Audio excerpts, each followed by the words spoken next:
আমি কম টাকা দিয়ে কিভাবে সৌদি আরবে আসবো, এমনকি ভালো কোম্পানি পাবো? হ্যাঁ ভাই, কম টাকা দিয়ে সৌদি আরবে আসার সুযোগ রয়েছে অল্প খরচের মাধ্যমে। সেটা আমি আপনাকে বলে দিচ্ছি, শুনে নেবেন। দেখুন, অল্প টাকা দিয়ে যদি ভালো কোম্পানি পেতে হয় তাহলে আমি বলবো ডেলিগেটার মাধ্যমে আসবে।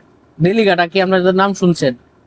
ডেলিগেটার মাধ্যমে যদি আসেন তাহলে অবশ্যই অল্প টাকা ভালো কোম্পানি পাওয়ার একবারে 99% সঠিক, এমনকি ভালো একটা পথ।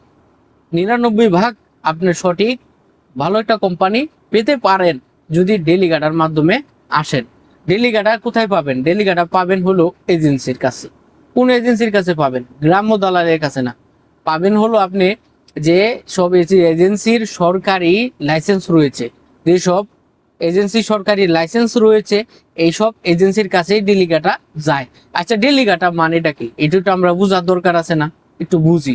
ডেলিগেটা হলো এমন যে বিদেশি কোনো কোম্পানির লোক, যেমন ম্যানেজার, সুপারভাইজার, যেটাই বুঝেন আপনি, যে বাংলাদেশে যায়, গিয়ে এজেন্সির কাছে গিয়ে যায়, একটা রুম নেয়, থাকে। ওনারা এখান থেকে আগে কন্ট্যাক্ট করে যায় যে আমার এতজন লোক লাগবো, আমি দেখে নিয়ে আসবো, দেখে শুনে নিয়ে আসবো। ওনারা বলে, এজেন্সির পক্ষ থেকে বলে ঠিক আছে আপনারা আসেন।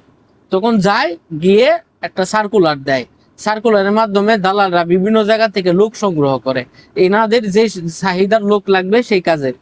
তখন তারা যায়, গিলে ইন্টারভিউ দেয়, যে কথাবার্তা বলে, জিজ্ঞাসা করে যে তুমি কি কাজ জানো, কাজের ধরন, কাজের বয়স কতদিন, অথবা আপনার ফ্যামিলি কি আসে, বিষয়, বায়োডেটা সবকিছু জানে। জানার পরে যদি কাজ জানেন তাহলে ওনারা কাজের উপরে কিছু প্রশ্ন করে। কাজের উপরে যদি প্রশ্ন করে মনে হয় ওনাদের যে আপনি এই কাজটা পারবেন, তাহলে আপনাকে সিলেক্ট করে। আর এভাবে আসলে টাকাও কম লাগে, কোম্পানিও নিশ্চিত, কোনো জালিয়াতির মধ্যে পড়বেন না। তা আপনারা আশা করি বুঝতে পারছেন যে ডেলিগেটা মানে কি। এবার দেখুন, আরেকজন ভাই লিখছে, কাউসার ভাই। কাউসার ভাই লিখছেন যে ভাইয়া, আমি দেশে ডিস্ট্রিক্ট চালাই, আমি টেলার চালাতে চাই, আমি সৌদি আরবে আসবো, রিয়াদ, আমার সবকিছু হয়েছে, কিন্তু আমি দেশে ডিস্ট্রিক্ট চালাই, আমাকে টেলার চালাইতে হবে। আচ্ছা ঠিক আছে, আপনি কিভাবে চালাবেন সেটা জানতে চাইছেন, আমি বুঝতে পারছি। তো প্রিয় ভাই, আপনি আসবেন ভালো কথা, কিন্তু আসার সময় আপনি প্রয়োজনীয় কিছু বিষয় নিয়ে আসবেন। যেমন যদি মোবাইল সিম, যেহেতু আপনি দূরে গাড়ি চালাবেন, টেলে চালাবেন, মোবাইল সিম যদি আপনি রমি করে আনতে পারেন তাহলে চালু করে নিয়ে আসবেন ভালো। আর প্রয়োজনে যা যা লাগে আপনি অবশ্যই জানেন। আর যেটা করবেন, বাংলাদেশি লাইসেন্সটার সাথে করে নিয়ে আসবেন, এটা আপনার খুব উপকারে আসবে। কেমন উপকারে আসবে আমি আপনাকে বলি। যে বাংলাদেশি লাইসেন্সটা যখন আপনি শো করাইতে পারবেন, আফসিরা থেকে যখন আবেদন করবেন, আমরা যেভাবে আবেদন করি লাইসেন্স বানানোর জন্য, ঠিক এভাবেই কিন্তু আফসিরা, আমাদের দেশে হলো একটা গভর্নমেন্ট একটা সফটওয়্যার, আর এই দেশ সৌদি আরবে হলো একটা আফসিরার মাধ্যমেই আবেদনটা করতে হয় কম্পিউটার দিয়ে। তো এটা আপনার কপিল করে দিবে। আর যদি কপিল না থাকে, ও কপিল তো অবশ্যই থাকবে, কপিলের কাছে যদি না যাইতে পারেন, কপিল না থাকে সেই জায়গায়, তাহলে আপনি কম্পিউটার দোকান থেকে আপনি করাইতে পারবেন, তাতে কোনো সমস্যা নাই। তো বাংলাদেশি লাইসেন্সটা শু করালে 550 টাকা, 550 রিয়ালের মাধ্যমে আপনি ভর্তি হতে পারেন।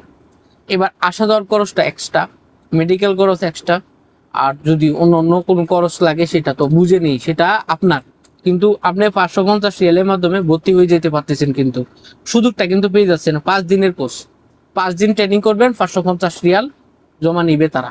তাহলে এই টাকাটা কিন্তু অনেক বাইচে গেছে, অনেক সেফ।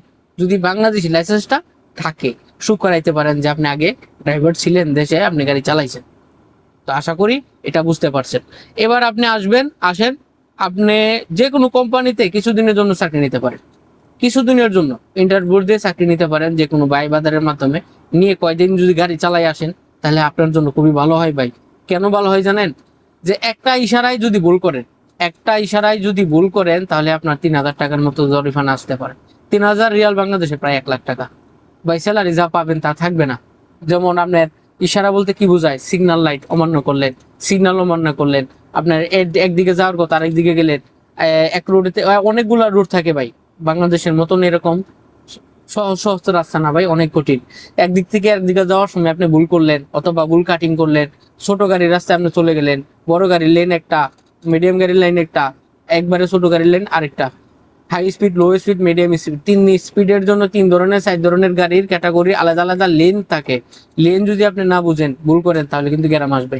ইন্ডিকেটার দিতে ভুল করলে গ্যারাম আসবে, লং পার্কিং করলে গ্যারামে আসবে।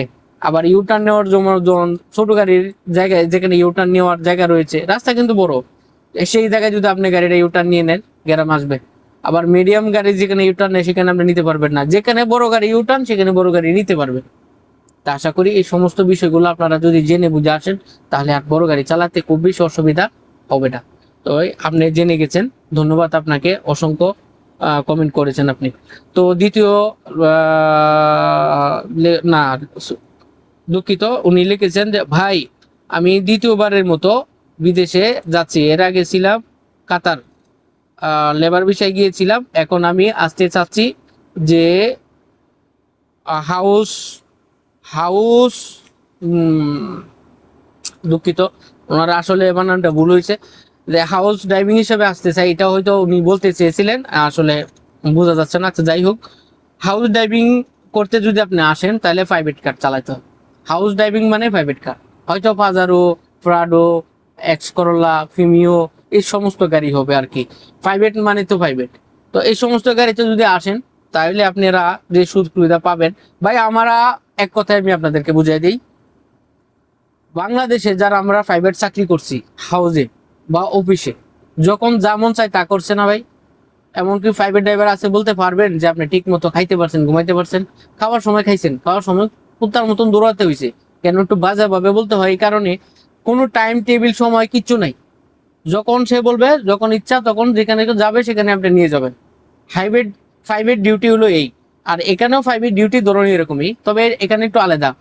বাবা চলে ঘুরে চলে আসছে, সন্তান যাবে, সন্তান আছে, মেয়ে যাবে, মেয়ে আছে, বউ যাবে, বউ আছে, আত্মীয় যাবে। ঠিক এভাবে কিন্তু আপনাকে দৌড়াতে হবে। সব ফ্যামিলি যে একরকম তা না, কিছু কিছু জায়গা আছে শান্তির সাথে কাজ করা যায়, আর কিছু কিছু জায়গা আছে এরকম একটা দুইটা গাড়ি থাকে, সবাই দৌড়ের উপরে থাকে। তো আশা করি হাউস বিষয় যদি আসেন, তাহলে আপনি কি কি কাজ সম্পর্কে জেনে গেছেন। এখানে আমি বলবো যে হাউস ড্রাইভিং বিষয় যদি আসেন, খুব বেশি খারাপ হবে তা না, আর খুব ভালো হবে তা না। কেননা বর্তমান সময়টা অনেকটা কঠিন হয়ে গেছে। আপনারা পারলে অন্য কাজে আসেন, না পারলে আসেন, আপনার তকদির, বাদ বাকিটা যা হয়। যেমন খারাপ লোক ভালো লোক সব মিলিয়ে দিলে তো দুনিয়া, তাই না? তো এখানে স্যালারি ভালো হয়, স্যালারি ভালো হয়, বছর বছর ছুটির ব্যবস্থা রয়েছে। আর স্যালারি মনে করেন 2000 থেকে 2500 রিয়াল হয়ে থাকে, 1800 হয়ে থাকে, 1600 হয়ে থাকে, 2200 হয়ে থাকে, বিভিন্ন ক্যাটাগরির ভিডিও কিন্তু হয়ে থাকে, স্যালারি কিন্তু হয়ে থাকে। তো আমরা জানলাম বিভিন্ন রকমের স্যালারির খবর।